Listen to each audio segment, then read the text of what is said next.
வாழ்க. உள்ளொரு ஜோதியே வாழ்க.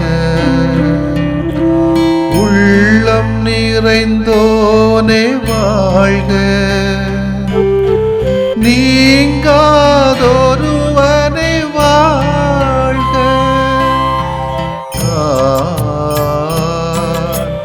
ஒளி பொருந்திய அழியாத ஆன்மா.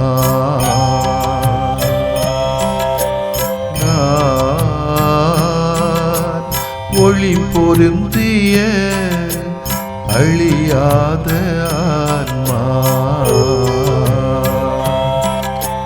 நீ என்னில் நான் உன்னில் ஈஸ்வரா.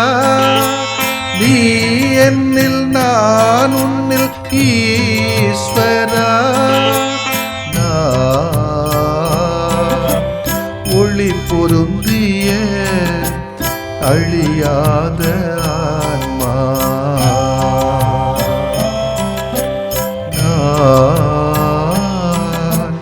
ஒளி பொருந்திய அழியாத ஆன்மா.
பூமிக்குள் பூக்க புனிதம் சுரக்கும் தெய்வம் நீ.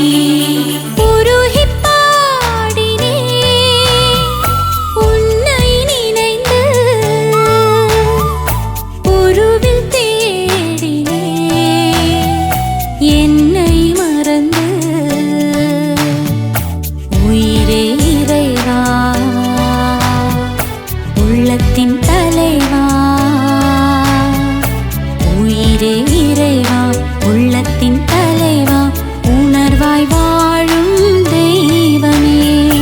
உருகிப் பாடினேன் உன்னை நினைந்து, உருவில் தேடினேன் என்னை மறந்து.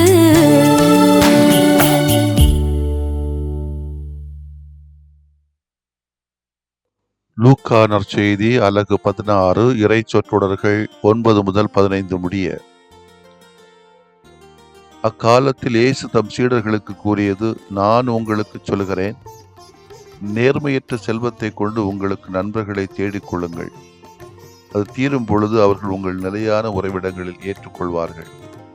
மிகச் சிறியவற்றில் நம்பத்தகுந்தவர் பெரியவற்றிலும் நம்பத்தகுந்தவராய் இருப்பார்.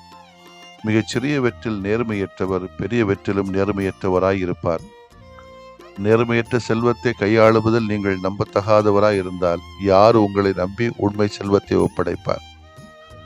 பிறருக்கு உரியவற்றை கையாளுவதில் நீங்கள் நம்பத்தகாதவர்களாய் போனால் உங்களுக்கு உரியவற்றை உங்களுக்கு கொடுப்பவர் யார்? எந்த வீட்டு வேலையாலும் இரு தலைவர்களுக்கு பணிவிடை செய்ய முடியாது. ஏனெனில் ஒருவரை வெறுத்து மற்றவரிடம் அன்பு அவர் கொள்வார், அல்லது ஒருவரை சார்ந்து கொண்டு மற்றவரை புறக்கணிப்பார். நீங்கள் கடவுளுக்கும் செல்வத்துக்கும் பணிவிடை செய்ய முடியாது. பண ஆசைமிக்க பரிசேயர் இவற்றையெல்லாம் கேட்டு இயேசுவை ஏளனம் செய்தனர். அவர் அவர்களிடம் கூறியது, நீங்கள் உங்களை மக்கள் முன் நேர்மையாளராக காட்டிக் கொள்கிறீர்கள். கடவுள் உங்கள் உள்ளங்களை அறிவார். நீங்கள் உங்களை மக்கள் முன் உயர்ந்தவர்களாக காட்டிக் கொள்வது கடவுள் பார்வையில் அருவருப்பாகும். ஆண்டவரின் அருள்வாக்கு. இறைவா உமக்கு நன்றி. கிறிஸ்து இயேசுவில் பிரியமுள்ள சகோதர சகோதரிகளே, செல்வம் நிலையானதா இல்லையா? செல்வம் நமக்கு மகிழ்ச்சியை தருமா தராதா? செல்வம் நிறைவானதா நிறைவற்றதா என்ற பட்டிமன்றம் நடத்தினால் நம்மை எல்லாம் கேலிக்குட்படுத்துவார்கள். பணம் இல்லாமல், சொத்து இல்லாமல், செல்வம் இல்லாமல் இந்த உலகத்தில் வாழ முடியுமா? ஆனா அது நிலையானதா என்பது வேற கேள்வி. செல்வம் நிலையானதல்ல என்னும் உண்மையை இயேசு பல இடங்களிலே எடுத்துக் கூறுகிறார். நேர்மையற்ற செல்வம் என இயேசு கூறுவதை நாம் இரு பொருட்களில் புரிந்து கொள்ளலாம். இந்த உலகு சார்ந்த செல்வம் பெரும்பாலும் நேர்மையற்ற வழிகளை பயன்படுத்தி சம்பாதிக்கப்படுவது என்பது ஒரு பொருள். இவ்வுலக செல்வத்தை மனிதர் நேர்மையற்ற நோக்கத்தோடும் செலவிடுகிறார்கள் என்பது மறுபொருள். இரண்டாவது பொருள்தான் எனக்கு அதிகமாக பொருள்படுகிற காரணம், எல்லாரும் நேர்மையற்ற வகையில் சம்பாதிக்கிறார்கள் என்று நம்மால் சொல்ல முடியாது. உண்மையாக நேர்மையாக உழைக்கின்றவர்கள் நிறைய பேர் இருக்கிறார்கள். ஆனால் வருகின்ற செல்வத்தை நேர்மையற்ற நோக்கத்தோடு செலவிடுகின்ற மக்கள் இந்த உலகத்திலே உண்டு. எவ்வாறு ஆயினும் இவ்வுலகு சார்ந்த செல்வத்தை மனிதர் பலகாரம் தீய முறைகளில் செலவழித்து வீணடிப்பது நாம் அனுபவத்திலிருந்து அறிகின்ற உண்மை. நல்ல காரியங்களுக்கு செல்வத்தை கொடுக்க மாட்டாங்க. பகட்டு மவுசு காட்டுகிற ஆட்களுக்கு செல்வம் சென்று சேருகிறது என்பதை நாம் பார்க்கிறோம். யாரையும் குறை கூறுவதற்கோ தீர்ப்பிடவோ நான் வரவில்லை. ஆனால் செல்வம் என்பது தன்னிலேயே தீமையானது என இயேசு கூறுவதாக நாம் பொருள் கொள்ளலாகாது. ஏனென்றால் மனித மாண்போடு வாழ்வதற்கு அடிப்படை தேவைகள் நிறைவு செய்யப்பட வேண்டும் என்பது எல்லாரும் ஏற்கின்ற உண்மை. உண்ண உணவும் உடுக்க உடையும் இருக்க இருப்பிடமும் இல்லாத நிலையில் மனித மாண்பு சீரழியவே செய்யும். இந்நிலையிலிருந்து மனிதரை விடுவிக்க வேண்டும் என்பதும் அதற்கு இவ்வுலக செல்வம் துணையாகும் என்பதும் இயேசுவின் போதனையே. ஆக செல்வம் என்றால் தன்னிலேயே தீமையானது என நாம் கருதாமல், செல்வம் எவ்வாறு ஈட்டப்பட வேண்டும் எனவும் எவ்வாறு பயன்படுத்தப்பட வேண்டும் எனவும் கருதுவது பொருந்தும். இவ்வுலக செல்வங்களை கொண்டு நண்பர்களை தேடிக் கொள்ளுங்கள் என இயேசு கூறுகிறார். நேர்மையற்ற விதத்தில் நடந்து வீட்டு பொறுப்பாளர் முன்மதியோடு செயல்பட்டார் என்றால் இவ்வுலக செல்வங்களை பயன்படுத்தும் நாமும் முன்மதியோடு செயல்பட வேண்டும் என இயேசு கற்பிக்கிறார். எந்த வகையிலும் அநியாயமாக செல்வத்தை சேர்ப்பது அநியாயம்தான். எந்த வகையிலும் அபத்தமான முறையிலே செல்வத்தை நாம் பயன்படுத்துவதும் சரியான முறை அல்ல. இருக்கிற செல்வத்தை கொஞ்சமேனும் திட்டமிட்டு செலவு செய்தால், நல்லவைகளுக்காக மட்டும் செலவு செய்தால் நல்ல நண்பர்கள் நம்முடைய வாழ்க்கையிலே கிடைப்பார்கள். இது என்னுடைய அனுபவம். செல்வத்தை கொண்டு நாம் நண்பர்களை தேடிக்கொள்ள வேண்டும், நல்ல நேர்மையான செல்வத்தை கொண்டு. 3 அறிவுரைகளை பார்க்கலாம். 1, நேர்மையற்ற செல்வத்தை கொண்டு நண்பர்களை தேடிக்கொள்ளுங்கள். நம்மிடத்தில் உள்ள திறமைகள், ஆற்றல்கள், குறிப்பாக பணம், இவற்றை கொண்டு நல்ல நண்பர்களை, குறிப்பாக மறு உலக வாழ்வுக்கான நண்பர்களை தேடிக்கொள்ள வேண்டும். எனவே இன்னைக்கு பெற்ற பிள்ளைகளே நம்மளை மதிக்கிறது இல்லை. Only they want money from the parents. பணத்துக்காக மட்டும்தான் பிள்ளைங்க இன்னைக்கு நிறைய பேர் பெற்றோர்களை மதிக்கிறாங்கன்னு எனக்கு தோணுது. அவங்க கேட்கும் போதெல்லாம் கொடுத்துக்கிட்டே இருக்கணும். இல்லை என்ன நீ எல்லாம் அப்பனா அம்மையான்னு கேட்குற அளவுக்கு இன்னைக்கு பிள்ளைங்க வளர்கிறார்கள். சில சமயங்களில் தாந்தோணித்தனமாக வாழ்வதற்காகவே பெற்றோர்கள் தன்னுடைய செல்வத்தை கஷ்டப்பட்டு உழைக்கிற பணத்தை கொடுப்பதையும் பார்க்கிறோம். இது முற்றிலும் தவறு. எனவே செல்வம் சேர்த்து வைப்பதற்கல்ல, மாறாக இறைவனுக்காக, இறை காரியங்களுக்காக பயன்படுத்தப்படுவதற்காக என்பதை நாம் மனதிலே கொள்ள வேண்டும். 1. 2வது, நேர்மையற்ற செல்வத்தை கையாள்வதிலேயே நம்பத்தகாதவராக இருந்தால் உண்மை செல்வத்தை யார் ஒப்படைப்பார் என்ற கேள்விக்கு நாம் பதில் சொல்ல வேண்டும். எனவே நிதியை, குறிப்பாக பொது நிதியை கையாள்வதில் நேர்மையாகவும் வெளிப்படையாகவும் இருக்க வேண்டும். இது ஊர் காரியங்கள்ல நடக்கும். நல்ல திட்டம் போட்டு தின்னுவானுங்க ஊர் பணத்தை, ஆனா வெளியே தெரியாது. அவங்களாம் நிம்மதியா வாழ முடியாதுங்க. ஊர் பணத்தை தின்னா வாயில மண்ணு சும்மாலா சொல்லி வச்சான், பாடி வச்சா இருக்குதான். நேர்மையோடு கையாளுகின்றவர் மற்ற அனைத்தையும் கையாள்வதில் நம்பிக்கைக்குரியவராய் இருப்பார். 3, ஒரு வேலையாள் 2 தலைவர்களுக்கு ஊழியம் செய்ய இயலாது, முடியாது. காசு வேணும், கடவுளும் வேணும். காசையும் வழிபடுவேன், கடவுளையும் வழிபடுவேன்னா அவனால முடியாது. நாம் 2 கடவுள்களை வழிபட முடியாது. கடவுளையும் காசையும் நாம் வழிபட முடியாது. செல்வத்தின் மீது அதிக பற்று சிலை வழிபாட்டுக்கு ஒப்பானது. அதான் சிலை வழிபாடு. எனவே செல்வத்தை கடவுளுக்கு இணையாக்காமல் வாழ முயற்சி எடுப்போம். கடவுள் தருகின்ற செல்வத்தை முறையாக பயன்படுத்தவும், நேர்மையோடு உழைக்கவும் கடவுள் அருள் தருவாராக. ஆமேன். மன்றாடுவோமாக. செல்வத்தை எல்லாம் பெரும் செல்வமான இயேசுவை ஆண்டவரை போற்றுகிறோம். இன்றைய இறைவாக்கு பகுதியில் வழியாக நீர் எங்களுக்கு தருகின்ற இந்த 3 அறிவுரைகளை நாங்கள் ஏற்று செயல்பட எங்களுக்கு துணிச்சலையும் அருளையும் தாரும் ஆண்டவரே. ஆமேன்.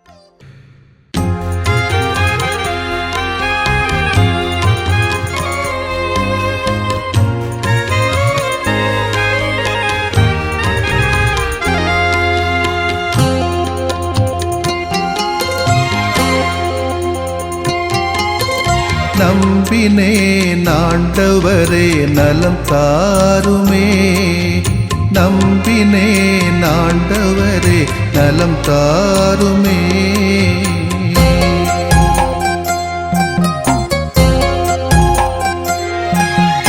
உடல் வலியின் வேதனையா உள்ளம் சோர்கிறேன், உம் கரங்கள் தொட்டாலே நலம் பெறுவேனே. உடல் வலியின் வேதனையால் உளம் சோர்கிறேன், உம் கரங்கள் தொட்டாலே நலம் பெறுவேனே.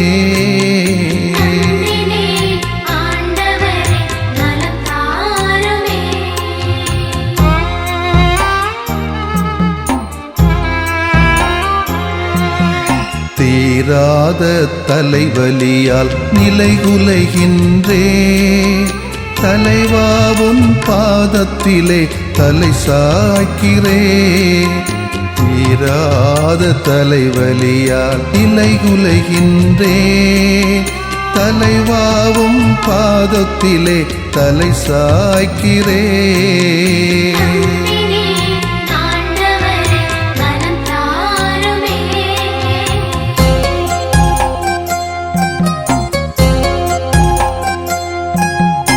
மூட்டுவலி முதுகுவலியால் வீழ்ந்து கிடக்கின்றேன். முகம் வாடி உமை நோக்க தூக்க வாருமே. மூட்டுவலி முதுகுவலியால் வீழ்ந்து கிடக்கின்றேன். முகம் வாடி உமை நோக்க தூக்க வாருமே.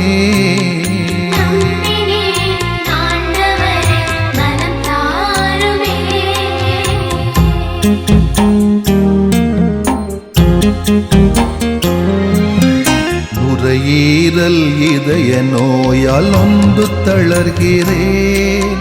நல்ல தேவா உம் இரக்கம் இறந்து கேட்கிறேன். நுரையீரல் இதய நோயால் நொந்து தளர்கிறேன். நல்ல தேவா உம் இரக்கம் இறந்து கேட்கிறேன்.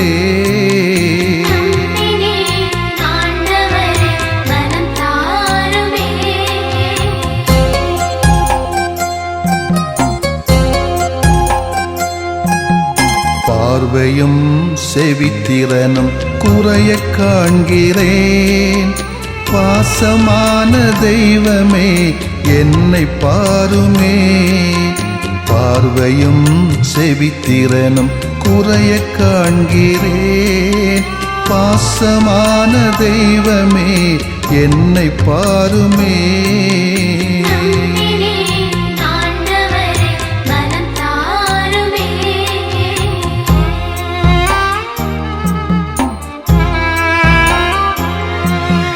நீரிழிவால் புற்று நோயால் நிம்மதி இழக்கிறேன்.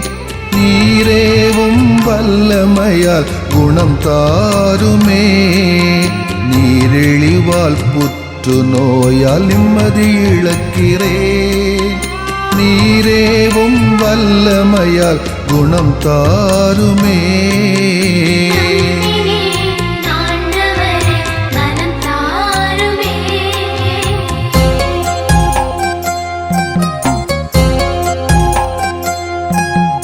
வாட்டும் நோய்கள் அனைத்தும் பாதம் ஒப்படைக்கிறேன். வல்ல தேவா ஒரு வார்த்தை சொல்லி தேற்றுமே. வாட்டும் நோய்கள் அனைத்தும் பாதம் ஒப்படைக்கிறேன்.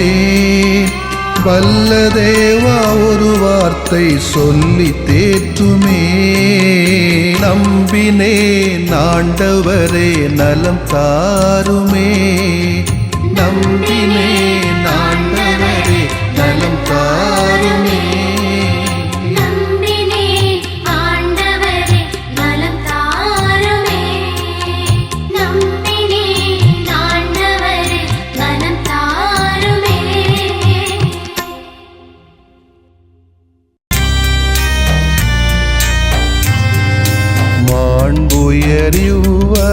மாண்புயரிவருள்ளடையாளத்தை தாழ்ந்து பணிந்து ஆராதிப்போம்.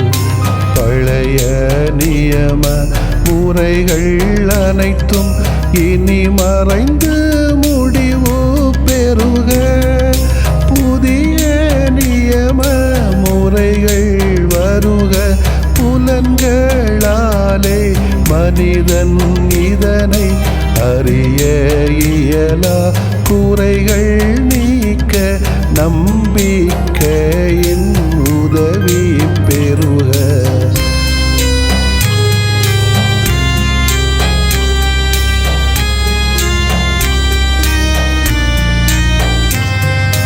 தந்தை அவர்க்கும் மகன் அவர்க்கும் புகழ்ச்சியோடு வெற்றியாக்கும்.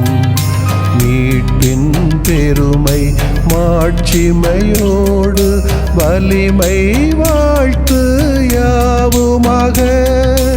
இருவரிடமாய் வருகின்றவராம் தூய ஆவியானவர்க்கும் அளவில்லாத சமப்புகழ்ச்சி என்றுமே உண்டாகுக. ஆமென்.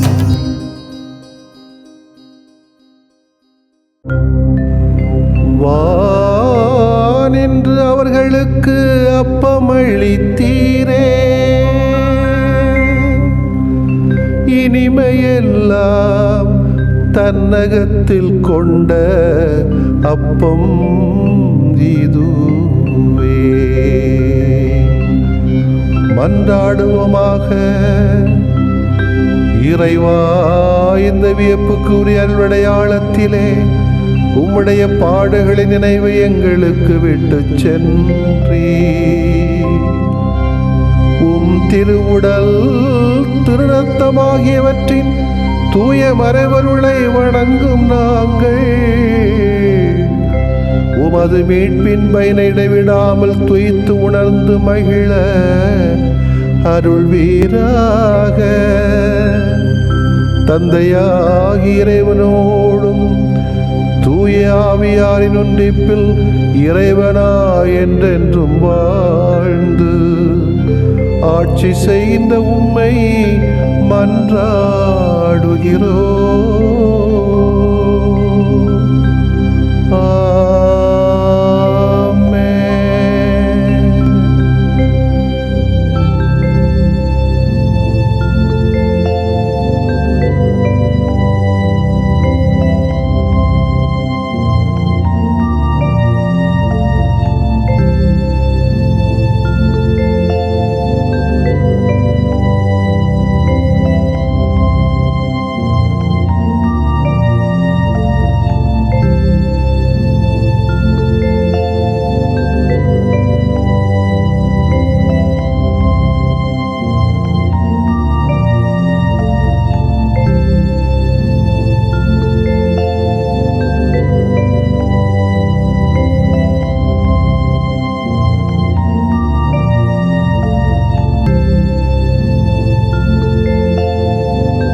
அன்பின் வடிவம் அன்னை அல்லவா, அவரின் உறவு தெய்வம் அல்லவா. அன்பின் வடிவம் அன்னை அல்லவா, அவரின் உறவு தெய்வம் அல்லவா. இறையை சொன்னவள் அன்னை தானே, இதயத்தில் சுமப்பவரும் அன்னை தானே. இறையை சொன்னவள் அன்னை தானே, இதயத்தில் சுமப்பவரும் அன்னை தானே. அன்பின் வடிவம் அன்னை அல்லவா, அவரின் உறவு தெய்வம் அல்லவா.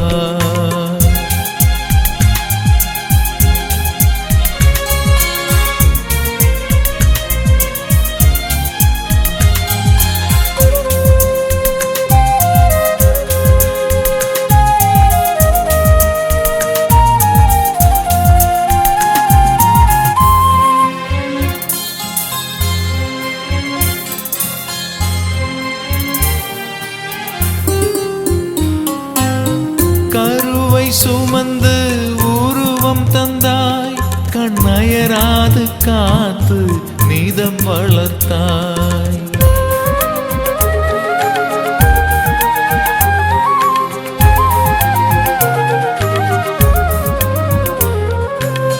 கருவை சுமந்து உருவம் தந்தாய், கண்ணயராது காத்து நீதம் வளர்த்தாய்.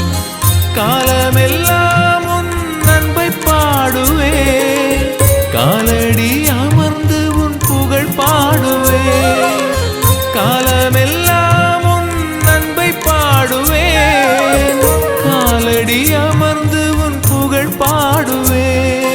அம்மா அம்மா மரியே எங்கள் மாமரியே, அம்மா அம்மா மரியே எங்கள் தாய்மரியே, அம்மா அம்மா மரியே எங்கள் மாமரியே, அம்மா அம்மா மரியே எங்கள் தாய்மரியே. அன்பின் வடிவம் அன்னை அல்லவா, அவரின் உறவு தெய்வம் அல்லவா.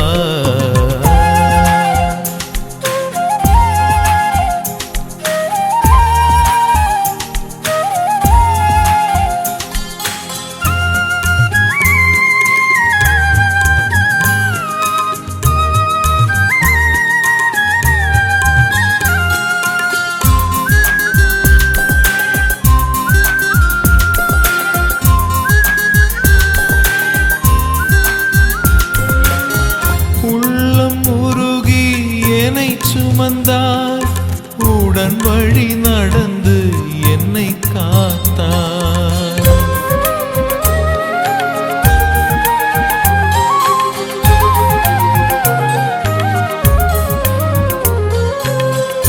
உள்ளம் உருகி என்னை சுமந்தாய், உடன் வழி நடந்து என்னை காத்தாய்.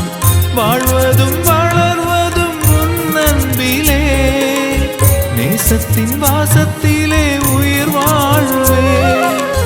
வாழ்வதும் வளர்வதும் உன் அன்பிலே, நேசத்தின் வாசத்திலே உயிர் வாழ்வேன். அம்மா அம்மா மரியே எங்கள் மாமரியே, அம்மா அம்மா மரியே எங்கள் தாய்மரியே, அம்மா அம்மா மரியே எங்கள் மாமரியே, அம்மா அம்மா மரியே எங்கள் தாய்மரியே. அன்பின் வடிவம் அன்னை அல்லவா, அவரின் உறவு தெய்வம் அல்லவா. அன்பின் வடிவம் அன்னை அல்லவா, அவரின் உறவு தெய்வம் அல்லவா. இறையை சொன்னவள் அன்னை தானே, இதயத்தில் சுமப்பவரும் அன்னை தானே. இறையை சொன்னவள் அன்னை தானே, இதயத்தில் சுமப்பவரும் அன்னை தானே. அன்பின் வடிவம் அன்னை அல்லவா, அவரின் உறவு தெய்வம் அல்லவா.